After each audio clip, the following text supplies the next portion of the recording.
sim, era um movimento estritamente branco, né, eram imigrantes vindos, né, de uma Europa ocidental ou de certas partes, né, assim, da Rússia, mas sim, estamos falando aqui de imigrantes ou filhos de imigrantes europeus. Claro que, né, nada é perfeito, mas esse grupo fala um pouco sobre, né, esse movimento de imigrações em massa para os Estados Unidos.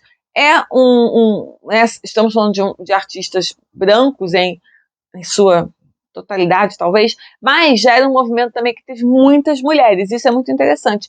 Quando a gente falar sobre os artistas mais identificados com o expressionismo abstrato, eu vou falar de alguns deles aqui, também é um movimento que muitas mulheres foram importantes nesse movimento. Então isso também é uma coisa muito interessante. Mesmo falando, né, de década de 40, década de 50, já era um movimento com participação bastante razoável de mulheres. Essa relação entre a arte material, né, as obras em si, digamos assim, mas também, né, a importância, como a gente sempre tem que pensar as obras e o produto cultural, seja ele qual for, né, dentro de uma ideologia, no espaço e no tempo, dentro de um contexto cultural muito específico no espaço e no tempo, né, dentro de uma realidade material, cultural, ideológica sempre específica, né? As coisas não existem no vácuo. E esse movimento é um que ilustra muito bem isso.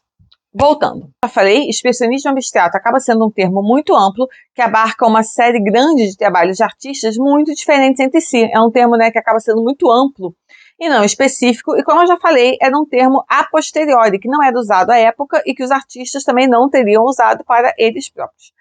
E uma coisa que é muito interessante também é que esses artistas, eles faziam parte de uma geração que amadureceu, eles tiveram seu coming of age, né, assim, eles saíram da adolescência, entraram na juventude no início da vida adulta, passaram por esse processo, né, de amadurecimento, de entrada no mundo adulto, durante a guerra. Então, eles eram artistas, né, de uma geração que se perguntava que vida a gente vai ter, que mundo existe para a gente, uma vez que nós estamos entrando na vida no mundo devastado pela guerra. Estamos falando aqui da Segunda Guerra Mundial, né? Estamos falando de holocausto, estamos falando de genocídio, estamos falando, né, de uma guerra que devastou completamente o território europeu. Então, assim, eles olhavam, né, e pensavam que mundo existe para nós.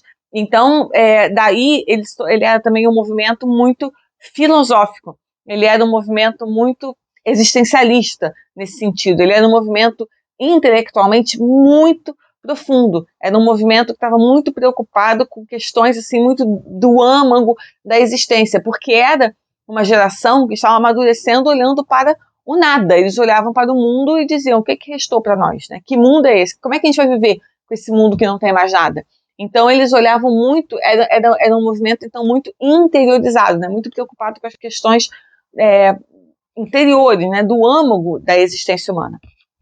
E o Barrett Newman, que era um dos artistas associados ao movimento, inclusive escreveu: sentimos a crise moral de um mundo em ruínas, um mundo destruído por uma grande depressão e uma guerra mundial feroz, e era impossível naquela época pintar o tipo de pintura que estávamos fazendo então, flores, nus reclinados e pessoas tocando violoncelo. Daí, ele era então, como eu disse, um movimento muito intelectual e complexo, e era um movimento que tinha essa busca, né, por significado pós-destruição. É assim, acabou tudo, o que vai ter então? Como é que você atribui significado, né? Como é que você coloca significado, coloca qualquer tipo de simbologia, de significação no que não existe, né? No nada. Daí, né, essa intenção deles de comunicar, de olhar para dentro, né? De comunicar o self, o eu, o interior de forma significativa e significante. Era um movimento que tinha muito essa busca por significado, né, por sentido, né, uma vez que, né, eles estavam lidando com a destruição, então você tem que encontrar sentido em alguma coisa. E o que dava sentido à vida até então estava completamente esvaziado, porque o mundo como eles conheciam não existia mais. Então eles iam ter que atribuir sentido ao mundo que estava em ruínas. Então, assim, aonde se encontra sentido no mundo que quase que não existe mais? Então, existia muito essa busca, né, por sentido, mas olhando para dentro, né, olhando para o self, olhando para as questões interiores do ser humano, olhando para a consciência, olhando para a inconsciência, olhando para as emoções mais primárias, mais profundas, mais significantes. Eu tenho vídeos aqui sobre Mark Rothko e também sobre Jackson Pollock, nos quais eu já falo sobre essas questões. Inclusive, nos vídeos sobre o Jackson Pollock, eu falo inclusive sobre o interesse e a relação que ele tinha com as culturas indígenas norte-americanas, né, com os povos nativos norte-americanos. Inclusive, isso tem a ver com a história de vida dele, com a história de vida dele na infância. Então, quem quiser também pode assistir. Tem os vídeos sobre Mark Rothko e também sobre as suas obras que viraram, né, eventualmente, o Rothko Room, lá na Tate Modern de Londres. Eu também falo sobre a Rothko Chapel, que existe no Texas, nos Estados Unidos. E também tem a minha série de vídeos sobre Jackson Pollock, no qual eu já falo muito sobre essa busca, né, dessas questões de verdades universais, dos pensamentos atemporais, universais, que existem fora da história, né, fora da cultura.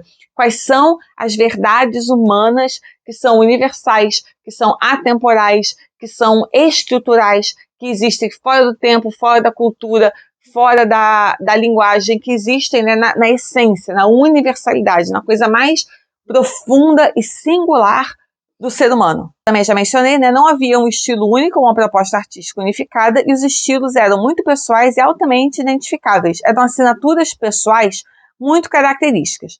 Mas se a gente fosse procurar algumas coisinhas que talvez dessem uma unidade, né, um desses fatores, né, poderia ser que esse movimento se caracteriza por telas muito, muito, muito grandes, né? Eles trabalhavam sempre em enorme escala. E sem um ponto focal único, ou claro, com composições que se espalham por toda a tela. Então você vê que as telas eram muito grandes e você não tem um ponto focal central, né? Assim, um objeto, um personagem, ou um lugar onde você foca o seu olhar e o entorno está sempre no entorno desse ponto focal. Não existe isso. Eu tenho um vídeo sobre as ninféias do Monet, e lá eu falo que as ninféias serviriam de, não necessariamente de inspiração, né? Também, mas não só. Mas também, assim, como uma fonte de conhecimento para os expressionistas abstratos. E por quê? Porque as ninféias do Monet, que são aquelas telas, né, gigantescas, e elas não têm ponto focal. E tem um motivo, e tá lá no vídeo, então, assim, não preciso me estender aqui agora, porque tem os vídeos sobre as ninféias do Monet, mas elas não têm um ponto focal. Então, você não sabe muito bem, você não tem um lugar para você fixar o seu olhar, né? Que te dá, então, essa sensação de você estar um pouco se afogando, um pouco flutuando, um pouco nadando, né? Tem um contexto todo ali, tem uma razão de ser, por que o Monet fez assim, e que também tem a ver com guerra, no caso lá era a primeira, mas eles resgataram um pouco isso que o Monet fez com as suas ninféias, de não ter um ponto focal, e eles usaram isso também. As suas obras não têm um ponto focal único, então o seu olhar fica o tempo todo ocupado com tudo o que está acontecendo na tela, e são telas realmente de escalas muito grandes, então a gente fica pequenininho em relação àquelas telas tão enormes. São grandes assim porque elas querem justamente expressar a emoção, né?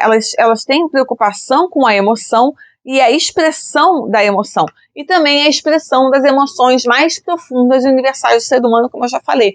Então, quando a gente fica pequenininho em relação àquelas telas, é porque realmente é meio que para simbolizar e exemplificar e ilustrar a nossa pequenez, né, nós indivíduos, né, a nossa insignificânciazinha em relação às grandes questões, né, do universo, do self, né, da humanidade, né. O que somos nós em relação à humanidade? Nada, né?